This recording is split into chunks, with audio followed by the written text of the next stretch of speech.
Whenever my kids got a gift of $20 or more, we set it aside and earmarked it for college.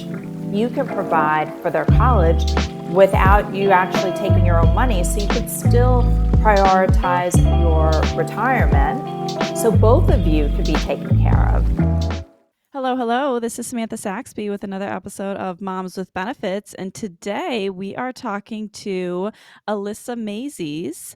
Alissa is the founder and the financial advisor to Amplify My Wealth. So she's a licensed attorney, she's an RIA, and she is all about empowering women with their finances. So, Alissa, thank you so much for joining us. Thank you so much for having me, and it's great to be a part of the Moms with Benefits community. Thank you so much. So tell us more about how your journey with finances and specifically catering to women got started. So I was sort of a financial geek as a teenager. I can remember reading financial magazines and really enjoying it. And I just always loved practical information. So anything I could learn about money was practical because I could apply it to my everyday life. So that was something that I really enjoyed. And how I got involved with helping women is because over time, I realized there were a lot of people, especially my friends and family, would always come to me to pick my brain about finances. But then I realized beyond that, that there were so many people that needed some advice around money. And so, since I love helping people and I love finances, I decided it would be great to marry the two and help women, especially since they're really underserved and tend not to get the financial advice they need. And when they do, they usually wish they had done it sooner. So there's like a lot of different ways we could take this conversation. And part of me, so I worked at an investment management firm for what as one of my first jobs out of college. It was a wonderful experience. It was also obviously, I think, male dominated. How has your experience been in the industry, been as a mother? You're a mother of two children, growing up in this industry. You have two adult children now. So just to give some context of where you're at in that evolution, but give us some understanding of what that experience has been for you. You know, helping women is, first of all, important to me as a woman, and also knowing that they tend to live longer, they tend to not be involved with their finances, they tend not to be as financially literate. And as you said, part of it is because most people who are offering that advice are men, and women feel more comfortable overall getting help from people that they can relate to. And so the first barrier could be being able to work with a woman. A lot of people feel that when they work with a man, and not all men are like this at all, just to be clear, but they feel like they're being mansplained to, for lack of a better description. And so I offer a judgment-free zone where women feel more comfortable to discuss all different things. Also, because I have raised two kids, I have certain insights. I have dealt with the struggle that sometimes often people feel, and especially women, of how to take care of themselves, but also deal with their natural instinct to prioritize their children. It is so important that women prioritize their own financial future. Yes, sometimes it's before their children, because a lot of the things that we spend on our children, the money, are not necessarily needs. They're not going to make or break them, but it will make a difference for your kids if you're financially stable and they learn from you pursuing that stability. It'll help them learn how to do it for themselves, and also give them a life where they don't need to worry about your finances when they're older and they're adults. So this is interesting. I think there's a lot of dialogue in the mom community of the need to put yourself first, or self-care, and making sure that your cup is full so that you can, have the love and life to give to your kids and your family. And so what I'm hearing from you is that that same philosophy needs to be applied to finances, so talk to me more about that example, like the phrase putting your financial future as a mom or as an individual before your children. Like that feels like a harsh phrase. So like let's break that down. What does that mean from your perspective as a financial advisor? So, first of all, I think it's important to prioritize your financial future, like I said, so you and your kids can learn that mindset, and also so they can live a stable life knowing that their parent is okay in the future. There's no adult child that is happy when their adult parent who always took care of them gives them a call and says, these are things I've heard from people.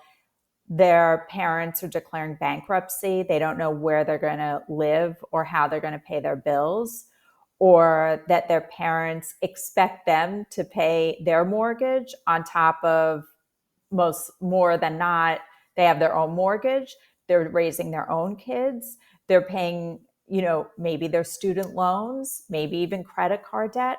So I think the best gift that we could give our kids is our own financial confidence and stability. That makes a ton of sense. And so there's lots of benefits to this approach, is what I'm hearing, is that, you're teaching your kids the value of money, the value of financial stability. And so that's part of this. But ultimately, the best, most maybe the basic gift you can give them is that they don't need to support you financially in your old age while they are likely working to support their own family.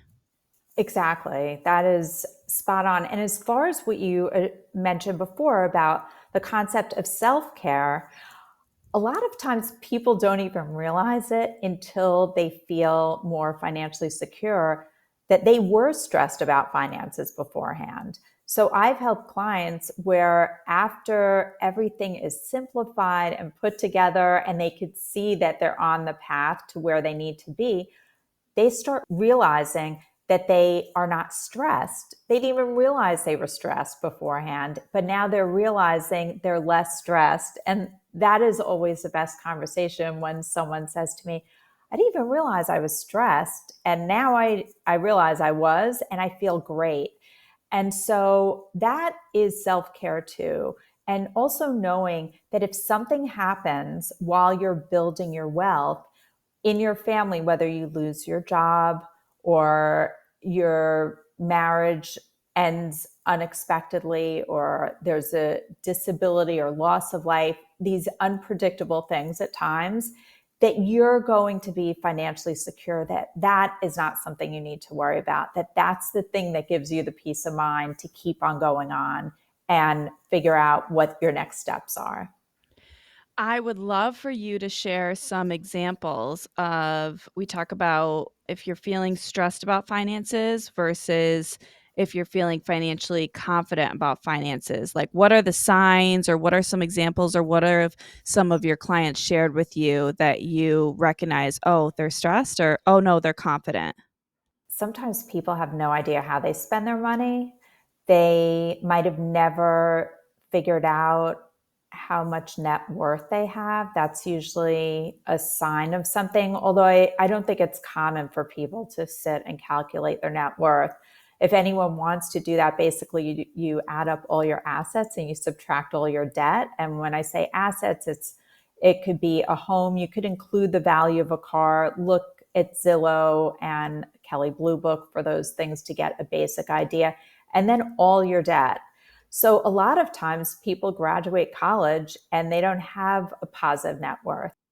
People don't want to look at that, which I completely understand. But when you look at it, then the next step is you can make a plan to change that. So anytime you eliminate any of your debt, your positive number gets bigger. It's things like that. Eliminating your credit card debt is a great way to amplify your wealth. Immediately taking that debt away, if you do the calculations, will increase your wealth. And I find a lot of people don't even realize that because no one talks about it in school. And that's another benefit of discussing it with your kids, being transparent about your finances and letting them know, of course, you love them and you do prioritize them, and you should prioritize your kids. But when it comes to the financial aspect, certainly don't neglect your kids, but prioritize taking care of your finances, but share it with your kids so they have the tools when they live their adult life, so they can accumulate wealth and they're not thinking about, how do you do this? I never heard about it. Instead, you're going to show them what you're doing and they're going to learn from you.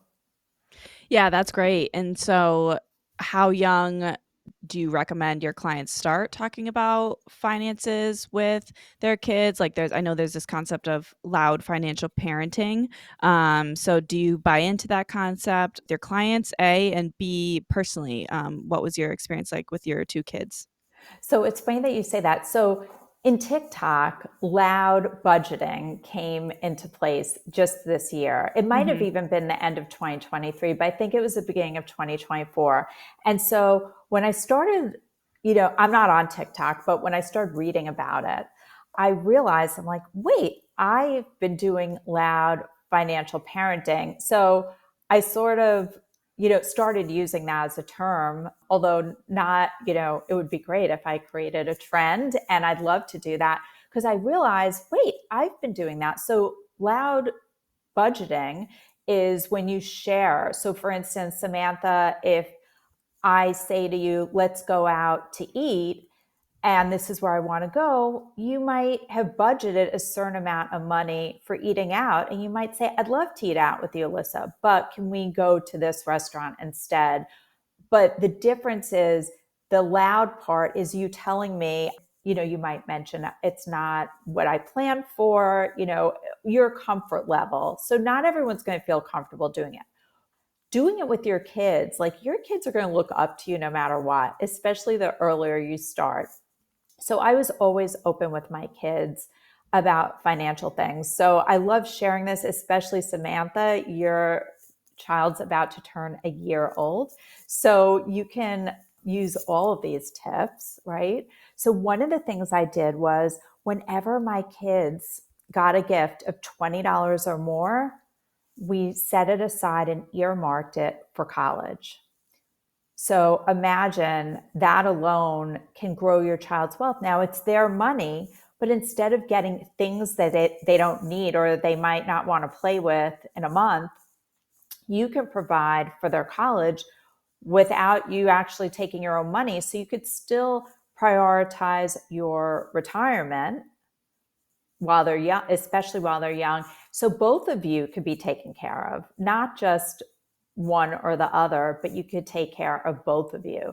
So that was an example. Another example is books. When you read to your kids, which is such a great thing to do on so many levels, it could be, Samantha is in the store with her child, picking out the fruit and vegetables. Maybe you have a discussion about how you select certain things, how you set aside money for, for food or groceries. Maybe you take your child grocery shopping with you and you tell them, this is how much money we have to spend.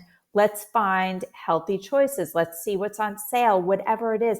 Involving your kids, having the conversations, letting them know that you're saving for retirement, that you're saving for college, showing them everything you do, involving them. I know as a parent, it sometimes takes a little longer with a little one. I totally get it. So it might not be conducive to every single shopping experience, but the more we involve our kids and help them develop a mindset that's positive around money, the better off you will be as well as your kids will be. Absolutely. And so, do you work with clients and helping them figure out the trade-offs and what to consider when figuring out childcare resources? Like, we talk to a lot of moms that have had a baby and they're trying to figure out their return to work, and of course, from an emotional side or a goals side, there's a lot of different ways you could look at it, but from a specific financial lens, do you help any clients with that, like, cost balance analysis of what to do there because childcare is so expensive? Absolutely. So, one of the things I think it's really important that I discuss with my clients is what they value most. So, when we are creating an expense plan, we have first discussed what they value most. So, for some people, and like I said before, it's really a judgment free zone. It is important that everyone, really thinks about what they value most, because then when they're thinking about how they're spending their money, they can look at that checklist and think, okay, does this align with my values? I know as a mom, a lot of people probably, are trying to figure out whether, what the right fit is for them, because there's a lot of shame and guilt, which needs to be removed around whether you choose to work or not work or a combination of both. What kind of childcare? Of course, it's great if you have a family that can help you out, or if you could condense your work so you're only doing it when your kids are at school. But we know that that's not always realistic. So once you figure out what you value most, at least pick five, ideally a little bit more if you could think of other things that you value, and then look at what the expenses are, what kind of childcare is available. Some employers have childcare. Some people have their own business at home, so they are their childcare. How are you going to budget your time and your money to make that work? So I think, making sure your decisions ideally align with your values. Now, it doesn't mean every decision is going to align with your values, especially when it comes to the childcare part. Sometimes moms won't know how they feel until they have tried certain things. So I think that's the other part too, is give yourself grace and know that you could try something and then you can switch it. A lot of, Totally. yeah, I also feel a lot of people, maybe this is something you can relate to, people think, oh, well, I'm going to put them in daycare and then I'll have time to work. And it's something I discuss because a lot of times the younger you put them in daycare, they get sick and they're going to be home with you and you're paying for the daycare. So that is something that I also discuss, because you have to think about what happens when they do come home sick, because they will come home sick. And they're not going to keep them in the daycare, as you wouldn't want another sick child in the daycare with your kid. So I think all those things are important, and it's not an easy decision, right? It usually isn't, unless you clearly have the money, or you have grandparents that can do it and you trust them and they're always going to be there. It's not an easy decision, but it is something that I think isn't just about dollars and cents. It's also about the emotional and practical part and what your goals are with your career. For some people, taking off time from work will have a huge impact on them being able to get to where they want to in their career. And that's important too. Your kids are only going to be home a certain amount of time. But if that career trajectory is going to change your chances emotionally, financially, your goals, being able to reach your goals, then certainly all these things need to be considered. Yeah, it's again, we keep coming up against this theme of there's no right path, there's no right way to do it. There's just a bunch of different considerations and only you as the mom know what's right for you and your family and your child.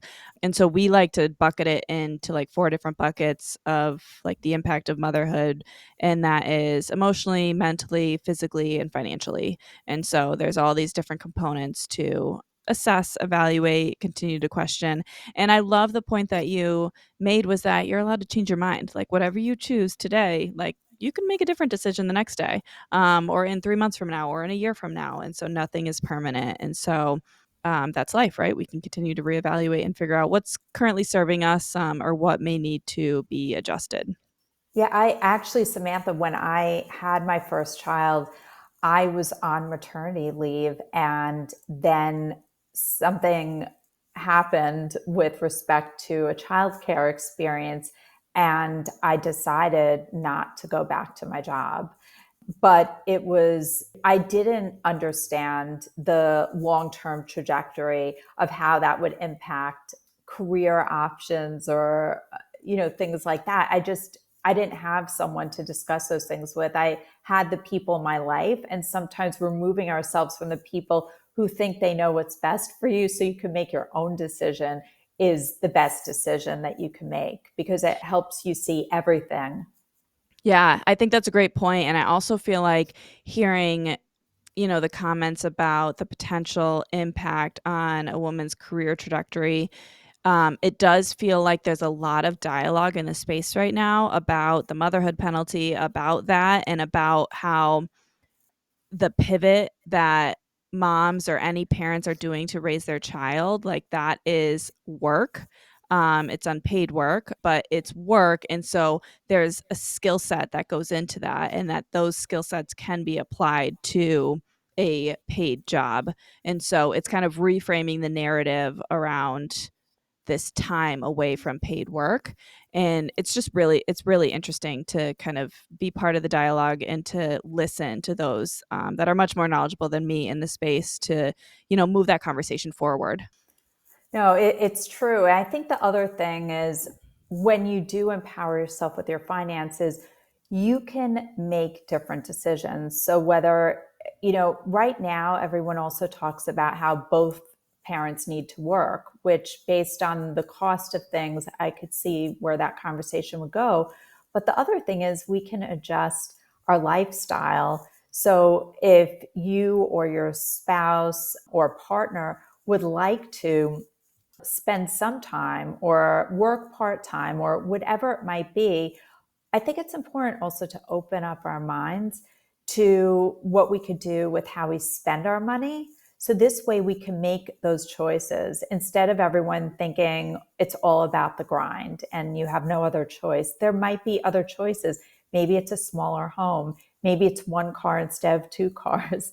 Maybe it's different types of vacations. Whatever it is, there are different ways to work these things out. Not always, but if you're willing to adjust whatever you think your lifestyle should be and make it the lifestyle that you want, and if part of what you value is more time with your kids, then make sure that your plan reflects that you value being with your kids and adjust the other things however it is. Really, like I said, focus on what you value most, and you'll be much happier with your results. Yeah, is it safe to say that, if I think about it in the most simplistic terms, when bringing a child into the equation, your expenses likely go up and your income likely takes a hit to some degree if you don't have paid leave, which majority of parents don't. Their options are, it doesn't always need to be more money, more money, more money. It can be cutting down those expenses of a lower cost of lifestyle living, to be able to meet your goals, right? So is that a safe summary of what you're trying to say? Absolutely. And also, you could also adjust. Maybe you're not going to go out as much because if you want to spend more time with your child. So there are different ways to cut your expenses, or maybe you give up the streaming because that isn't necessarily time with your kids. And the other thing is, you don't need to get your kids used to getting lots of things. Things don't bring kids joy, they don't bring people joy. So instead, focus on your financial security and the time. There's so many things you could do with a child that don't cost money, whether it's go to the library, get a library card. There's so many things you could do, go to the park. There are free, usually, events or options even to go to museums with children. It's endless what you could do. It's just how you choose to look at it. Or you could even, with the holidays, discuss with your family, why don't we do a gift exchange instead of every adult getting a gift? Why don't we do a $10 gift for each kid instead of this limitless abyss of spending for the Mhm. holidays? It's being intentional and leaning into being louder about it instead of feeling shame about it. It's a choice of how you spend the money. It's not that you don't have enough. It's that you're choosing to spend it differently so you can live the life that you want to live now and in the future. And then it goes back to like those hard conversations that you mentioned earlier of like, sometimes that's hard in family dynamics that really enjoy gift giving and that's their love language. And for you, it's just not financially amenable or related to your goals. And so we're not saying it's easy, but if that's your goal, you have to kind of work to have those hard conversations.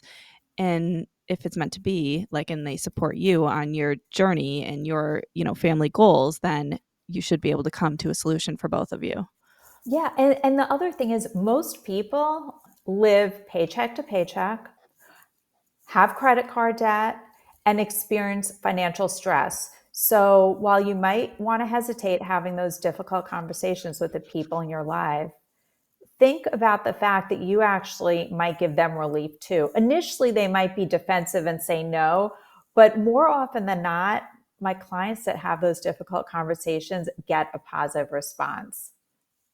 They might not be positive in front of a group of people, but most people aren't looking to spend all that money on all that stuff. And yes, as you said, certainly they might have a mindset where, you give something and it's how you show your love, but it doesn't mean that they can't pivot a little in how they see money and see the benefit of it too. And you can be honest with them, especially if they're your family, and just let it go and tell them, I want to be able to have more experiences with my family. I want to be able to spend more time or go on that vacation or make sure I'm financially secure in the future. This is something a lot of people, most people struggle with. They just don't talk about it. You can be the person that helps a whole family by opening up that conversation. Yeah, and I think having a new child into a family dynamic is almost the perfect time or perfect excuse or perfect reason to like bring up this conversation. I think about, me and my husband and we just have our one child, but the holidays they took a hit on us. And so we started the dialogue of like, what do we want the holidays to look like? And so one of my ideas was, my in-laws have a bunch of land, it's beautiful, and so we thought, what if like around the holidays we have this like on the farm day. And so we go out snowshoeing and we have an outdoor, fire. And so it's like a tradition that my son can enjoy every year. And like that's his memories at his grandfather's. And it's less so about like the toy truck he got and things like that. It wasn't even like a framing it kind of thing. It was like, how cool would that be? And they were like, wow, that would be cool because then they get to be the grandpa in that memory and the grandma in that memory. And so it's a good opportunity, I think, to speak on behalf of your kids and try to change that dynamic to what works for them and you. I love that. I love that idea of the snowshoeing. I can picture it. It sounds Yeah. great. Upstate New York, we got to embrace our terrible weather. So, okay. So, question, you keep using the term financial security. We at Moms with Benefits use financial stability. And I think the finance industry uses some form of this phrase. So I would love for you to kind of break down, what does financial security mean to you in relation to the women and the clients that you're helping? Financial security means that my clients can be financially confident, that they understand their finances, that they have knowledge around financial decisions so they can make informed decisions about their finances, and that they know they have a plan that they can follow to reach their goals now as well as in the future. I love that. So, confidence, they have knowledge on finances, they make informed decisions. Tell me, do you have clients that come to you that are already confident and you're like, you really shouldn't be? I don't really question their confidence when they Okay. come to me. I feel that they are confident when they come to me because they're taking that first step. So they definitely have confidence that they know that this is a good thing for them to do. Okay.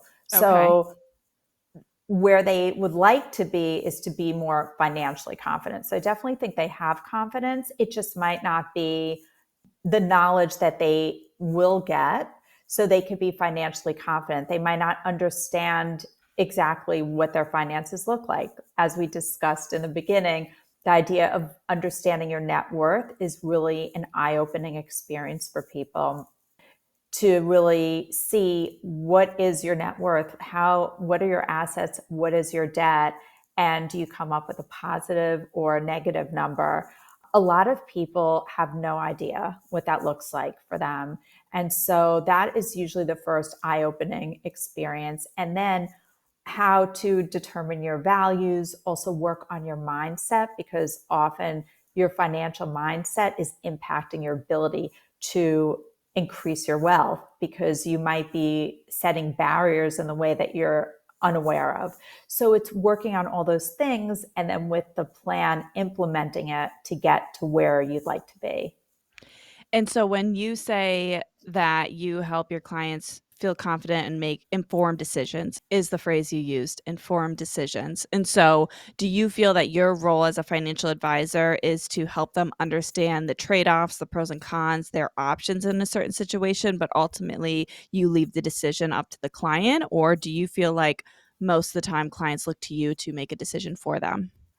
So I don't make decisions for clients. I am really focused on empowering the people that I'm working with to have the knowledge so they can confidently make the decisions that are right for them. So sometimes I give advice, and I would say most of the time they do what I recommend as my advice, but sometimes they're not ready. Maybe they don't have the confidence yet to invest that money. They feel they might need it available because they always had it available. So for some people, I might suggest that they invest their money, for instance.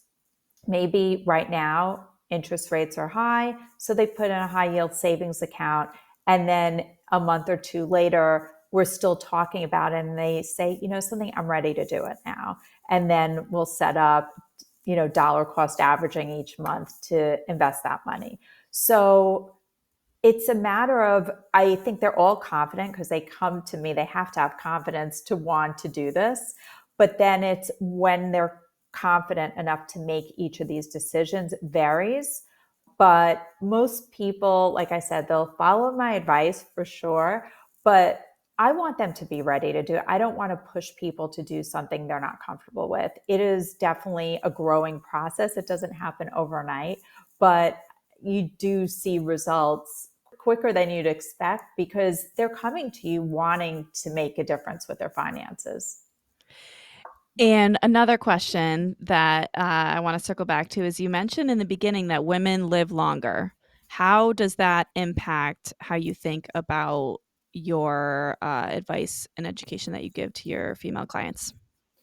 It goes to the fact that I think it's really important that women, anyone who's listening to this, if you're not in charge of your finances, this is a time to take action, not to wait until your kids are a certain age or some milestone that you think is the game changer. I do know people actually that say things like, I want to stick my head in the sand. I'm comfortable there. And I just know that that's what works for me. It might work right now, but you never know what's around the corner. And it's much better to be empowered with your finances. And you mentioned the living longer, that's just one aspect of it, right? So if you're going to outlive your spouse, if your spouse is a male, or if you outlive your spouse anyway, and they're taking care of the finances, what are you going to do when they pass away? So that's one factor. But there are other factors too. Most women, not having the knowledge, not taking care of their own finances. What if something happens to your loved one who's taking care of the finances? Or what if your marriage isn't what you thought it would be and you need to get out of your marriage and you know nothing about your finances? There's also a greater chance of financial infidelity when you don't know about your finances, because whether it's intentional or not, there's also more chance of someone controlling you with money if you have no involvement with money. So I think it's also better for relationships when both people are involved with the finances, because This way there's complete transparency. I mean, if I think you should be transparent with your kids, know that I think transparency in a relationship with respect to money is very important as well. Yeah, almost like the foundation. And financial infidelity, that's a new phrase. Talk to me more about what that is and any ways you've seen that play out. So it could be anything from hiding money, like actually hiding money, or removing money that belongs to both of you during your marriage. Whether, I mean, there are so many ways that that could go. And the other thing is, another type of financial infidelity is if one of the spouses is spending money on things and isn't transparent with the other person. So I know there's a lot of social media out there thinking it's really funny when one of the spouses goes shopping all the time and hides it from their other spouse. But that's also a sign that you should probably take care of your finances, because you should be on the same page. And if you're not, one of the things I think is great to do is determine how much money in your financial plan that you each can afford to spend, and without judgment.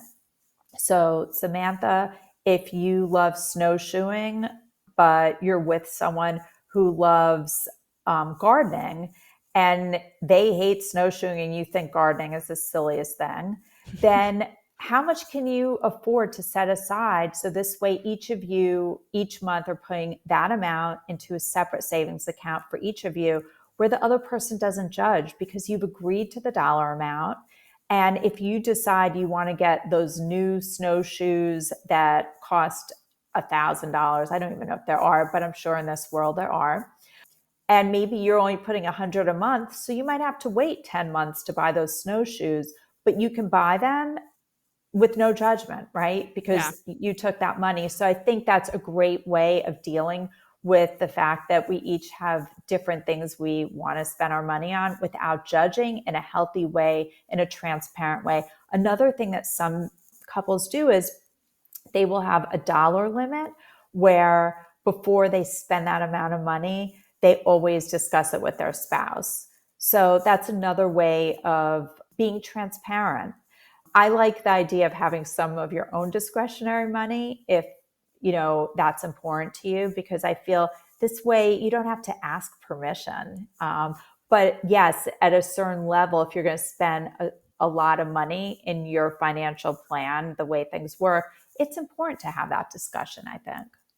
Yeah, and it's related to, I think there's certainly a trend of folks getting married and not necessarily combining all their finances, right? And having joint accounts of everything. It's quite common to have, perhaps one joint account and then two separate for more of that discretionary personal spending for the reasons that you just mentioned. So very, very interesting.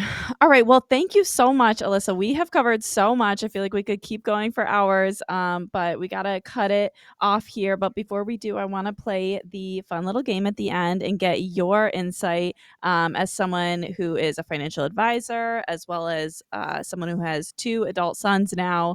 What is the first emotion that comes to mind when I say these words? So the first word is kids, Gratitude, pregnancy, excitement, mental load. optimism, Okay. That's a new one. Yeah, okay. Finances. confidence, All right. Insurance. relief, Okay, I love that. And the future. hope. You have given us so much great information. And so if folks listening want to find you, you're the founder and the financial advisor for Amplify My Wealth, where can people find you?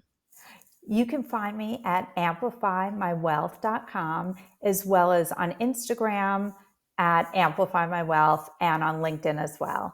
Love it. All right. Thank you again so much for joining us, Alissa. Thank you so much, Samantha, and I appreciate you welcoming me to the Moms with Benefits community. It's been great.